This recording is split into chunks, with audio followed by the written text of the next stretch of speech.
I've always been a bit of an adventure junkie. Whether it's jumping from a plane at 16,000 feet, or a simple hike with a dear friend, I cherish it all for the thrill it provides, and the memories that it forms. So when Martin, an old friend of mine, came to me with a unique proposal, I made sure to listen. Martin is an anthropologist. For the better part of the last 25 years, his explorations have focused primarily on blue holes, deep flooded networks of underground passages in some of the most remote places on Earth. He asked me if I would join him on his next venture in place of his assistant who wouldn't be able to make the trip. I was skeptical, as I had little experience with scuba and zero in a cave environment. I was up for the challenge, but also a bit nervous about being dozens of meters underwater in tunnels about the size of sewer pipes. I was assured by Martin that it would not be that way, however. He said that the dive was an open cavern and there were no plans to do anything too crazy. I accepted after a bit of deliberation, and I completed the 6 months course geared towards cave diving safety. Soon after, I found myself on a plane bound for the Bahamas. I met the team on the island of Andros and we headed out together. We arrived at the nearest parking lot and unloaded the equipment. After lugging some 30 kilos of equipment an hour through the muggy trails, we finally arrived at our oasis. At first glance, it was just a hole in the ground filled with water. I would have never guessed that little pond plunged to over 60 meters down.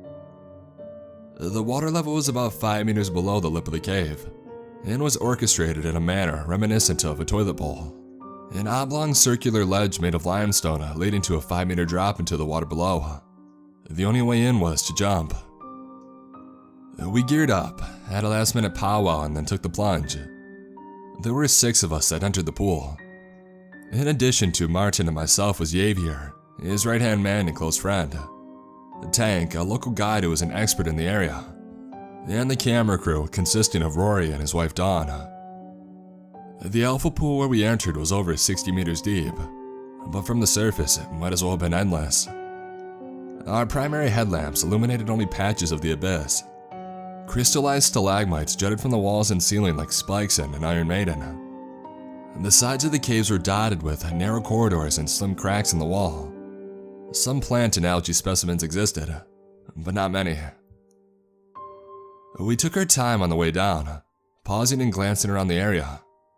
Rory and Dawn filmed over the rock wall slowly, taking long wide passes to capture each nook and cranny. Javier laid the guideline, a coil of reinforced twine designed to mark her path. Some 5 meters below us, a dense canopy of orange haze came into view. The coloration was due to the presence of hydrogen sulfide. Bacteria feeds on animals that fall in and drown and excrete the foul substance. It is a poisonous substance that smells like rotten eggs. It makes your lips tingle, and prolonged exposure can cause brain damage. On the other side of the hydrogen sulfide cloud was the oxygen-free zone. This was one of the main draws for anthropologists like Martin. The water at the bottommost regions are completely devoid of oxygen. This means that natural decomposition does not occur because bacteria and other microbes can't survive. Biologic material can be preserved for much longer than it would be at the surface. The caverns serve as a type of time capsule, and an anthropologist's gold mine. Martin touched down and began stewing around in the muck on the cavern floor some 30 meters down. Around him, clumps of silt and biologic compost stirred into an underwater torrent that soon clouded the area. His assistants joined him soon after, and began their soiree into the silt pile. The team ended up finding several well-preserved specimens, including the skulls and various remains of a rock iguana, a leatherback turtle, a wild hog, and several types of small birds and fish, and an albatross and a bucara deer. The discovery of fish remains meant that, at some point, the cave was connected to another waterway. Perhaps it still was. By far the most interesting discovery, however, was one that was not immediately recognized. A large, almost basket-like bony plate with bumpy ridges along the outer shell. It was thought to be a large turtle shell, but the curvature of its shape made that unlikely. Unfortunately, it was entirely too large to haul back to the surface. Martin theorized that the shell belonged to an extinct mammalian creature known as the Glyptodon. Think like a giant Ice Age armadillo with the head of a wombat. If Martin's suspicions were correct, it would be the first remnant of a glyptodon to ever be discovered in the Caribbean. The beast went extinct some 10,000 years ago, but the findings seem to bring that analysis back into question. Maybe the glyptodon stayed around a little longer than previously believed. We performed another several dives over the next few days, going deeper and deeper each time. We explored several side passages as well that branched away from the Alpha Pool. At one point, we were traveling down a tunnel when we came to an extremely narrow fork in the road. The path to the left appeared to widen and branch out, while the one to the right appeared to narrow even further and continue downward. Much to my chagrin, Martin chose the right-hand path. The opening could not have been more than a half a meter in diameter. Martin went through, followed by 3 others, and then it was my turn. I chickened out. Tank swam up behind me and just shook my head gesturing for him to proceed. He made the OK signal and ventured on through while I stayed behind. I meandered about in that area, twiddling my thumbs as I waited for the group to return. At one point, my headlamp caught something that sparkled on the cave wall. I moved towards it to get a better look. I soon discovered it to be a small, rusted chain necklace with an intricate pendant attached. I took it and admired it in my hand, thinking maybe another member of the crew had lost it. It had no visible markings, and the style was one I was not familiar with. While I stared, enamored with my discovery, something shifted from the corner of my eye. I turned to see an indistinct shadow slither out of sight, like a snake made from obsidian. It was impossible though. We were far below the oxygen threshold. No creature could survive down there, at least not one that required oxygen. It must have just stemmed from my overactive imagination left alone in the dark. That's what I chose to believe anyway. The team returned several minutes later and we ascended back to the brim of the Alpha Pool. Something was different though. The other members of the dive team had grown unusually quiet, especially after a successful dive. Even Javier, the most vocal of the team, was now stoic. Martin pulled me aside after and I was informed why. "We found something." He spoke the words without an ounce of usual enthusiasm. Martin swallowed hard and glanced back to the rest of the team. He went on to tell me how he had continued on that narrow corridor and after several minutes came to a dead end. It was there that he found it. In a pile of silted muck, a vibrant strand of yellow polyester stood out. A pile of bones wrapped with a black and yellow tattered garment lay discombobulated on the chamber floor. These bones were different though. One look at the skull and equipment and he knew that they were human. Martin discovered soon after that it was a fellow diver. Accidents like that are a grim reality of the profession. A lot of good lives have been lost to the depths of blue holes. It seemed that this man, whoever he was, suffered that same fate. His equipment was shredded almost beyond recognition, but fragments of his dive suit and his mask remained. He must have been down there for quite some time. We talked over the discovery of the lost diver and took a moment to pay our silent respects. I told him about the necklace and displayed it around as well, and Martin remained silent, not eating his dinner and remaining distant from the group. After a few minutes, I decided to go check on him. "No one's ever been down there that far before." He looked me dead in the eyes when he said it, a worried grimace on his grizzled cheeks. "At least not that we know of," he clarified. Here I had been under the impression that the entire system had already been thoroughly explored and mapped out, but obviously that was not the case. I had no intention of returning to that godforsaken hole after the discovery of the deceased diver. Martin understood, but wasn't ready to call it quits. After all, there was one more passage that needed investigation. Martin theorized it to be the most grandiose of them all. A realm of submerged majesty, unscathed by human hands, one which, upon our return, would be named for us. I don't know how or why his words managed to convince me, but I soon found myself suited up once again, floating at the surface of the Alpha Pool. We performed the usual routine and one by one, my colleagues sank below for one more dive. We made our way back to the same tunnel as the previous escapade. This time at the fork, we took the left-hand path. Martin took the lead and stepped into the corridor. Each methodical kick he took stirred a flurry of silt under the water. In no time, visibility became nil as our group stumbled blindly onward. Crumbling debris rained down from the roof as we pressed on, and I lost all sight of the rest of our crew. My heartbeat began to climb yet again as the dense clouds spiraled around me. I clutched the guideline for dear life with my left hand, while my right moved along the tunnel wall. For several minutes I stumbled along blind in the fog with only my sense of touch guiding the way. The porous rock then suddenly turned into a smooth, almost squishy sensation. I retracted my hand out of instinct, but curiosity drove me back. I felt along the wall until the squishy sensation returned. My hand began to clench when suddenly the thing jerked. I felt it wriggle away and my heart sunk like an anchor. I hustled forward, now with a new sense of urgency. I bumped my head several times as I moved, but finally, the dense fog dispersed and I emerged from it, only to be met with an empty chasm of endless black that stretched beyond sight in every direction. I looked back to see the murky tunnel from which I had come, and the stone wall which dove dozens of meters down.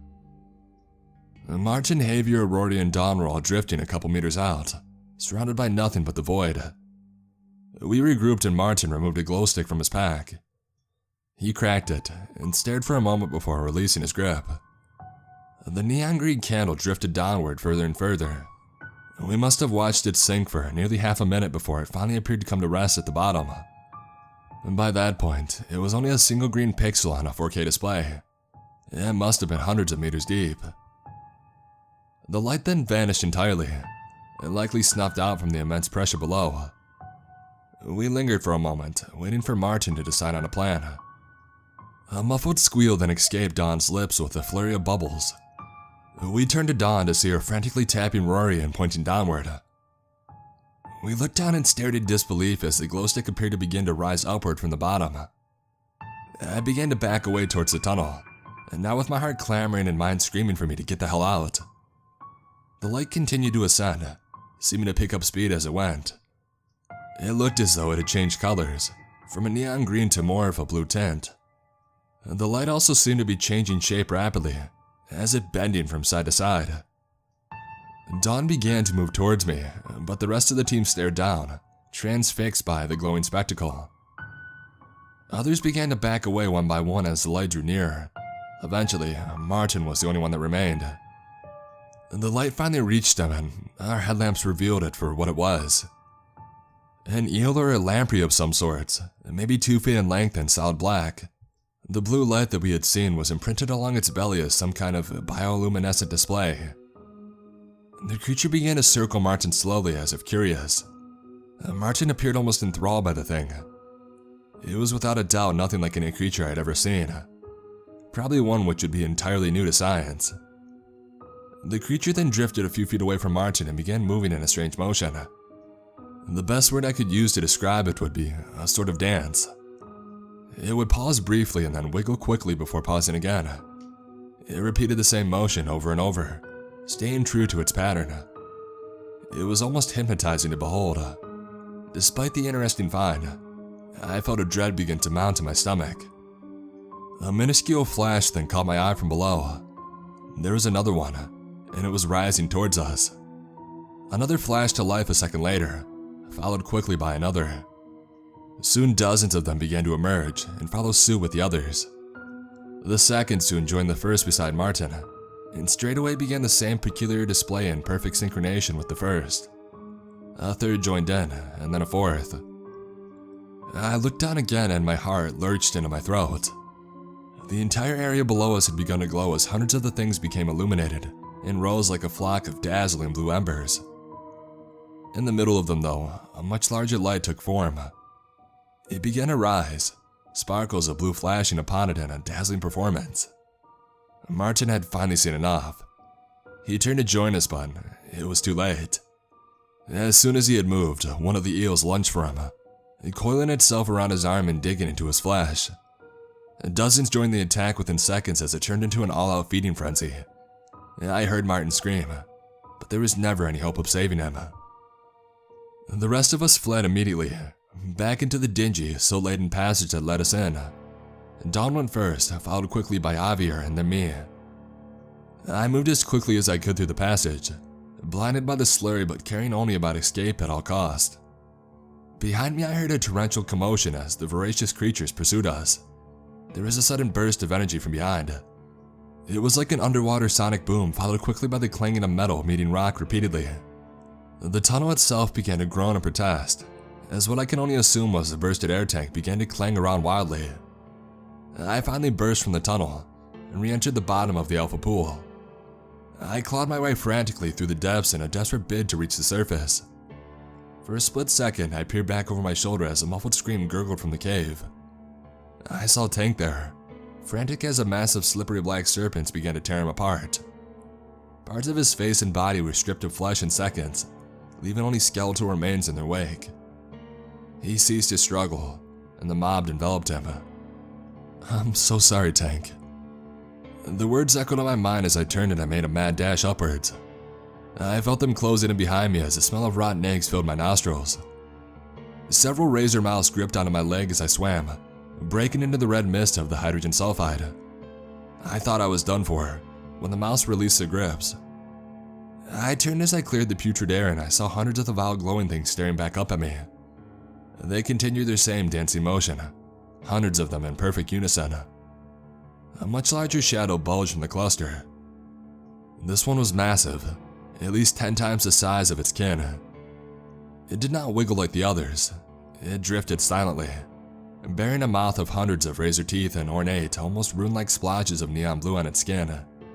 Its mouth jutted from its head, as what can only be described as an umbrella of hooked teeth gleamed in the sparse cavern light. I could sense its hunger, but also something else. The way it drifted was methodical, and the little ones cleared a path as it came through. It was almost like they were communicating. My saving grace was that it and its minions refused to cross the red barrier of the hydrogen sulfide. I kept an eye on her, the large one, the brood mother. I rose to the surface, and I burst from the underworld and back into mine. Don, Javier, and myself were the only ones to return from that dreadful place.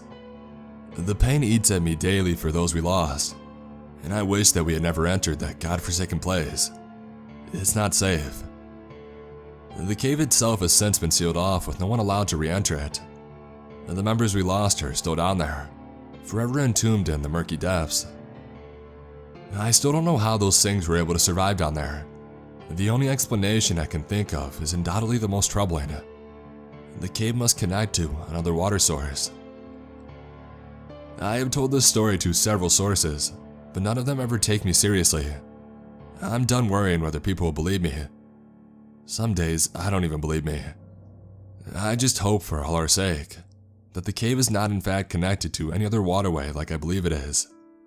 I can't imagine what would happen if those things ever got out. Needless to say though, I don't think I'll be planning another cave diving trip anytime soon.